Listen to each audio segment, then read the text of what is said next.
Hey, good morning, Gavin. Good morning. All right, how are you doing today? Tired. Okay, I know it's a little early. It's 7 a.m. in my time Yeah. zone. All right, so thanks for coming. I'm gonna get Yes, our live stream. it's 7 a.m. into my time zone, so No, I know you're yeah. a little tired. Okay, so I think you're the only person on the program this morning. Um, Uh, let's go ahead and try. So make sure number one, make sure you've got your original sound on. that's on.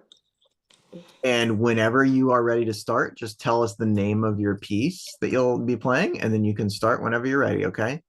Okay.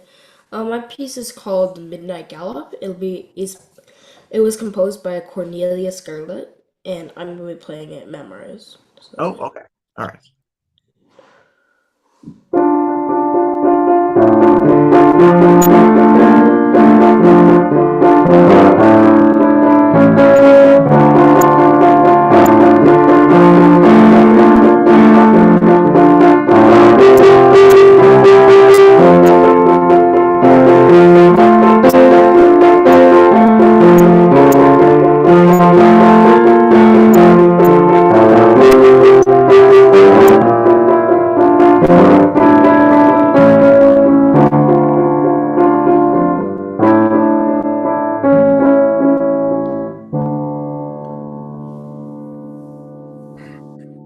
All right. Great job, Gavin. All right, that sounded terrific, especially so that was memorized, so really nicely done. Um, what did you find was difficult about learning this piece? probably if you scroll down. Probably either the transition right here, Mm. especially with the C sharp. It's, Oh, in it's the just, left hand there. yeah, it's hard to figure that out. And one more spot, if you go down a bit. Mm-hmm. Right, for the right hand right here. The, Oh yeah, changing the. Mm-hmm. Um, yeah, okay, so those are good specific spots. I just meant in general, was there anything uh, tricky? a bit of the dynamics for the left hand Mhm. versus. Oh, my left hand needs to play pretty loud right now. Mhm. So kind of hard Yeah. to that, but eventually it will. No, so And I thought this was great. What did you feel like went well in your performance? um, I thought that sounded really good. I started I think at a decent tempo.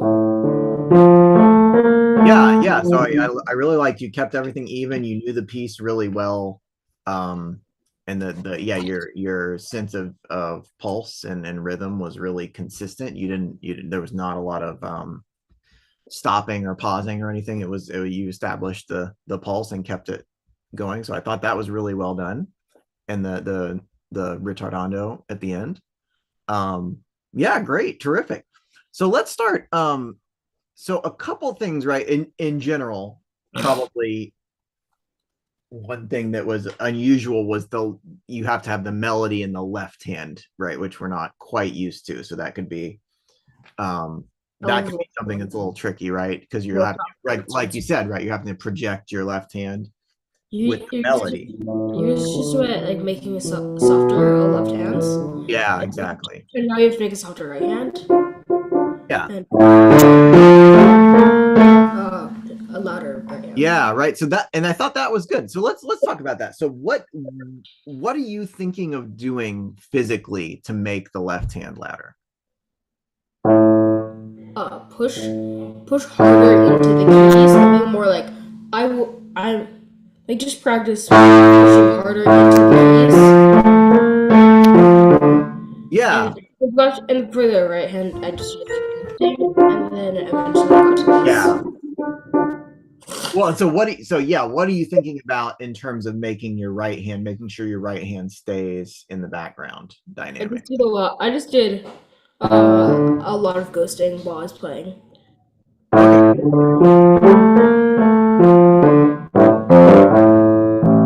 Okay. So what I want you to try. So let's think about a couple things in terms of dynamics. So when you think of pushing, right, like you're saying, that makes sense. But you also don't want to go over dynamic. Yeah, well, and I want you to think about, so instead of necessarily pushing, I want you to think of your hand and your arm having weight and dropping instead of pushing. Does that make sense? Okay. Yeah. So, can you try, instead of thinking of like pushing, think of letting, because your arm is plenty heavy, right? Think of letting the weight of your arm fall into your fingers. I know that's like a little bit the same, basically. But yeah, okay. Yeah. And so what I liked about that is, well, so how did that feel any different to you, or what was going Oh, on?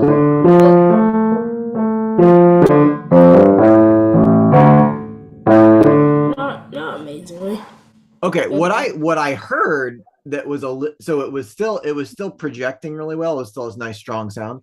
What I heard the first time that you were trying that, now thinking of weight rather than pushing, is we had a little bit more um, ease in the not just projecting this whole thing, but this had a nice shape to it where I could hear the legato a little bit better. You were connecting the notes a little bit better, and you had a nice,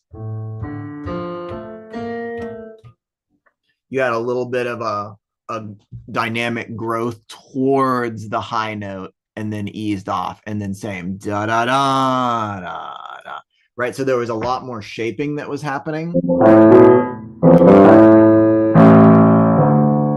Right. Yeah. yeah. That was really good. So I think that's because the reason I say think about putting weight into your hand and your fingers instead of pushing is because when you push, your hand kind of, right, when we think of like pushing, hand kind of stiffens up, right? So your whole thing, your arm, your hand, and your wrist, And you can't really make a yeah, jazz. it doesn't get easy. So it sometimes, if you're thinking of pushing, there's a lot of right, there's a lot of tension. Whereas if you think, well, the weight, the force is already there, I can just think of letting my arm weight into my fingers, then your hand stays a little more relaxed and your fingers are a little bit freer. So that showed up in the way that you were phrasing that. That was great. So let's talk about the right hand real quick too. So what I want you to practice with your right hand. So ghosting's really good. So the other component to think about, especially this is tricky with repeated notes, right? So the other factor in your dynamics, besides how much weight you're putting into your fingers, is if we're thinking of dropping into the keys, how high is your hand dropping from, right? So and this is what's tricky, right? If your hand drops from above the keys, you're going to get a louder sound, right? Because you're moving in from further away.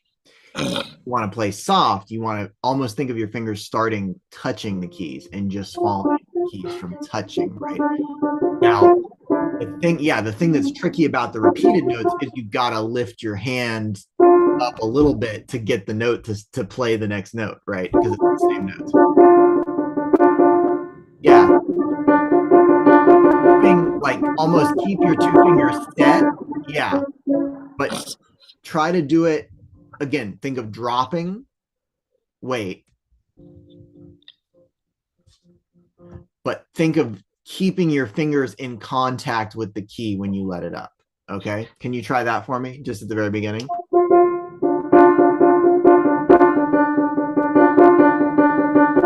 And I want you to, so instead of, don't let your fingers be like this, right? Because then you're not really getting a reliable connection.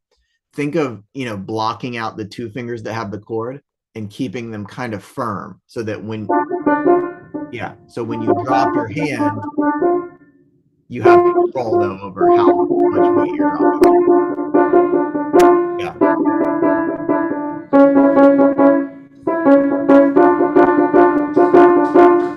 Yeah. can we try getting it even softer?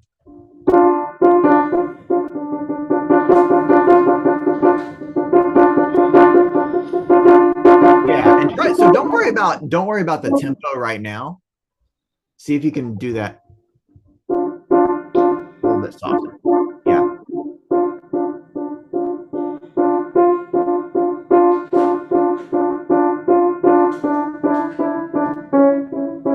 Yeah. Good. So that's something to experiment around with. Does that make sense? Uh, okay. Yeah. So think of those. So those two ideas when you want to think about dynamics, especially in this piece, which is it's a little bit tricky, right?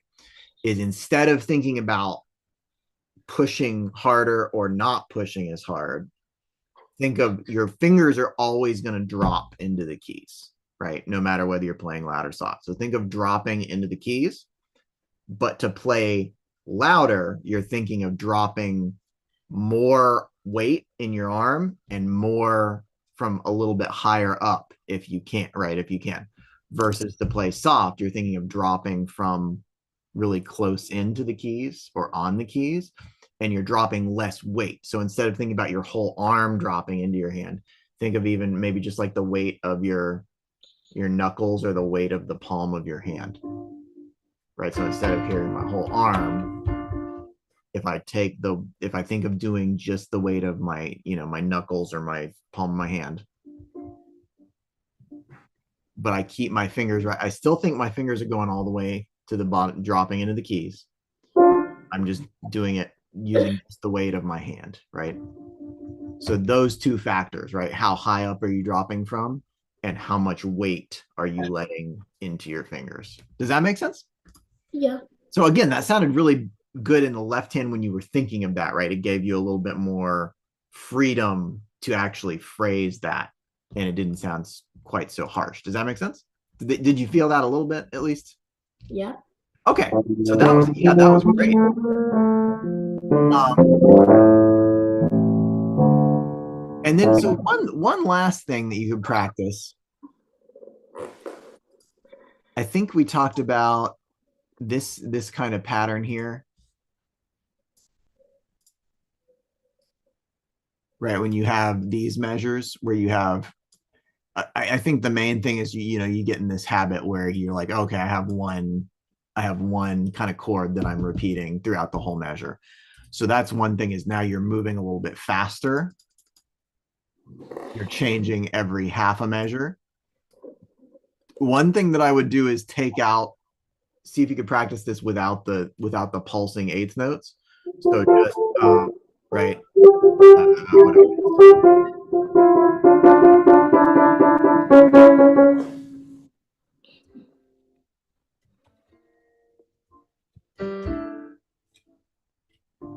Right,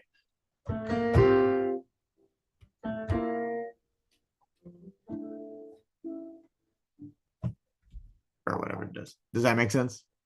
Sure. Can you practice it like that real quick? And I want to see if you can feel in your right hand. So remember the dynamics.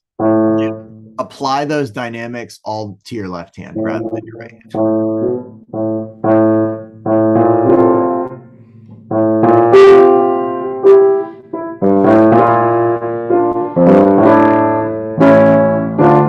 Right, because then you're really you're allowing yourself to really focus on the essential thing, which is when does my hand change to play different notes, right? If you can get that coordinated with the left hand, then you can pulse on your eighth notes a little bit more easily, but you know the essential places where your where your right hand is switching notes. Yeah. So that's one way to practice something like that. I know that can be a little tricky, but overall, so this was, I know this was memorized, so really nice work on this. Memory and a lot of facets of this piece. Okay, so nicely done. I'll see you next time you play. Okay, thanks so much.